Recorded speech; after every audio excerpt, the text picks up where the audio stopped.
contre, il me faut quelqu'un pour tenir la longe. Charles, il me faut quelqu'un pour tenir la longe. Hop. Hop. Voilà.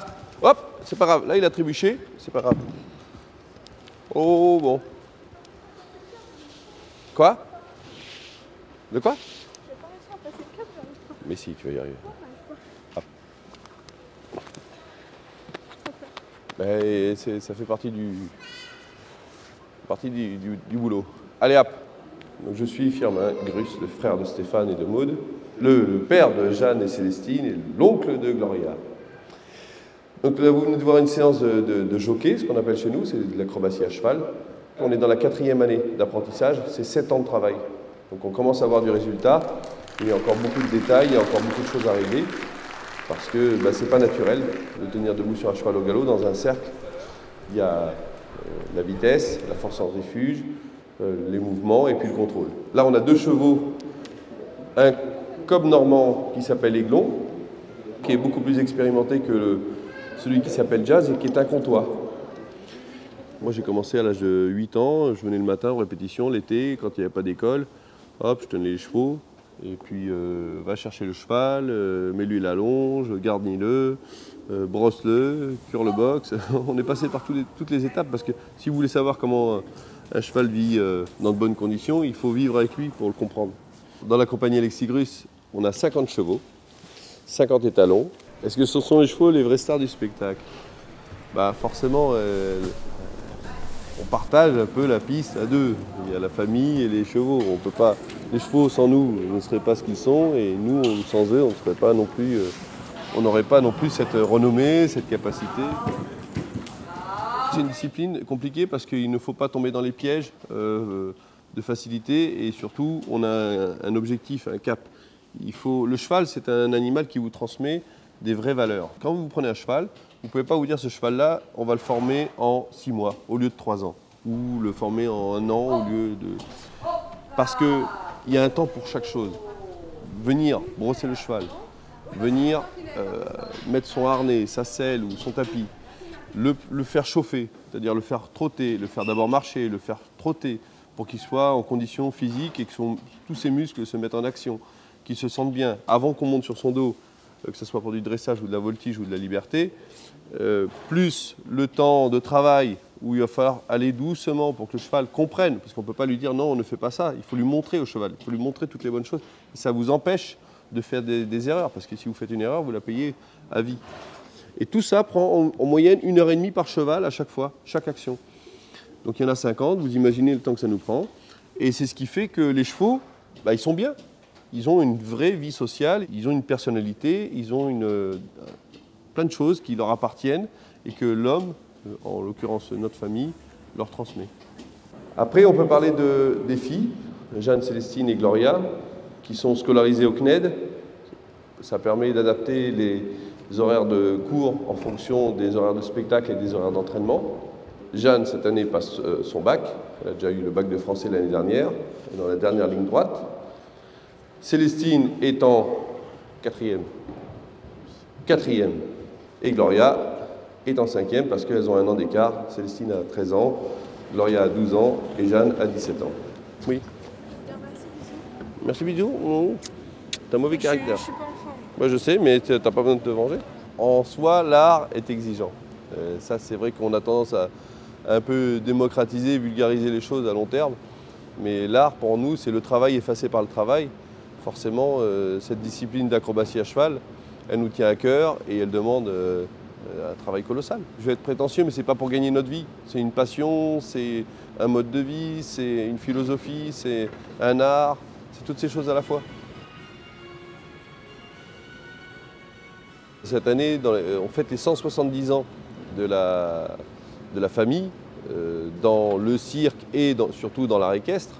C'est un tailleur de pierre alsacien qui a hébergé une famille de saltimbanques italiennes pendant l'hiver. Et au coin du feu, il est tombé amoureux de l'écuyère italienne. Donc vous voyez, déjà, il y avait une écuyère à l'époque. Il a fermé son entreprise, il est parti sur les routes et il a suivi le cirque.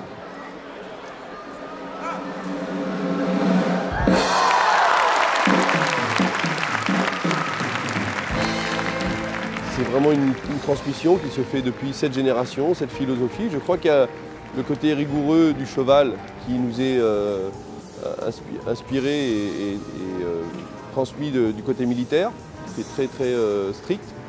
Et puis le côté saltimbanque qui fait qu'on a une liberté d'expression, on défie les lois de la pesanteur, on défie les lois de l'équilibre, on défie les lois de l'agilité. Et toutes ces choses, ensemble, donnent cette saveur à notre famille et à notre patrimoine. Après, c'est les 50 ans à Paris. Donc c'est la rencontre avec mon père et Sylvia Montfort pour venir présenter un spectacle pendant 15 jours et qui est resté des mois et des mois. Ça a été un succès incroyable. Et 50e création, parce que chaque année, ma famille a eu à cœur de créer un nouveau spectacle.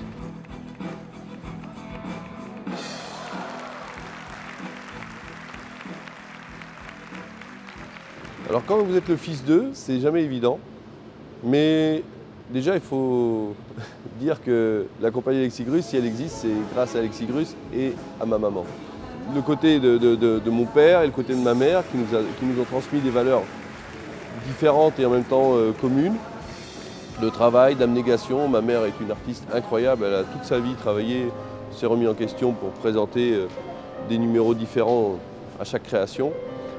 Vous savez, vous avez peut-être eu des idoles à la télé ou au cinéma ou dans des spectacles. Nous, c'était vraiment nos parents. C'était un peu des super-héros et en même temps, ils étaient très beaux, très esthétiques. Et puis, quand vous voyez la relation, le courant qui passe entre le public et l'artiste, vous avez envie de toucher à ce rêve. Moi, je suis la 5e génération avec mon frère et ma sœur. Quand on a pris les rênes de l'entreprise en 2019, on s'est dit, qu'est-ce qu'on veut garder? On veut garder la particularité d'être en famille. Ça, c'est quelque chose qui nous est cher et que l'on défend. Et puis, les chevaux. Je suis quand même le gérant et puis j'ai mon frère dans l'artistique et ma sœur dans les chevaux. Tout le monde trouve sa place en fonction de ses capacités. Un enfant, par exemple, qui naît dans notre famille, on ne se dit pas, plus tard, il sera artiste. On va tout faire pour, on va lui donner tous les outils. C'est pour ça que les enfants sont scolarisés aussi jusqu'au bac minimum. Après, s'ils veulent poursuivre, ils ont le choix aussi. Mais en règle générale, à l'âge de 18 ans, on commence à être dans la force de l'âge, on commence à avoir des capacités artistiques et on a envie d'exceller et d'en faire un maximum. Nous, on part toujours de nos racines, de nos origines. Et si on prend l'exemple du travail en famille, c'est récent que les gens ne travaillent plus en famille. C'est même pas un demi-siècle que les gens ont arrêté de cultiver le patrimoine du père et de la mère et de se retransmettre. Donc nous, on est resté dans cette optique-là, dans cette philosophie-là. On s'est donné les moyens de garder ces valeurs-là.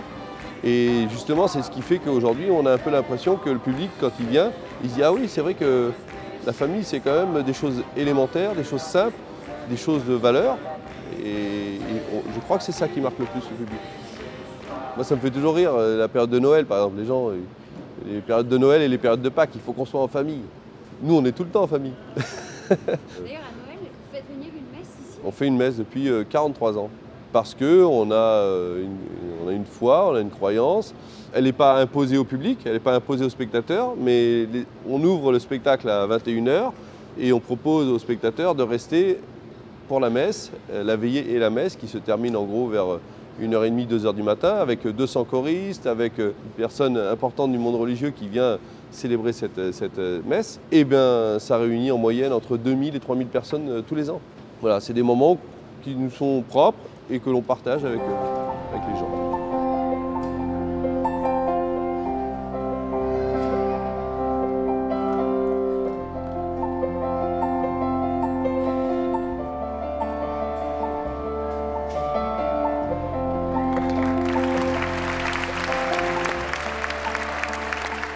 Les Folies Grus et la compagnie Alexis Grus, quand on y va, on sait où on va. Un peu comme chez Béjart, on n'a pas besoin de dire que c'est un opéra ou un ballet. Quand on va chez Bocuse, on n'a pas besoin de dire que c'est un restaurant. Quand on va chez Alexis Grus, on sait où on va.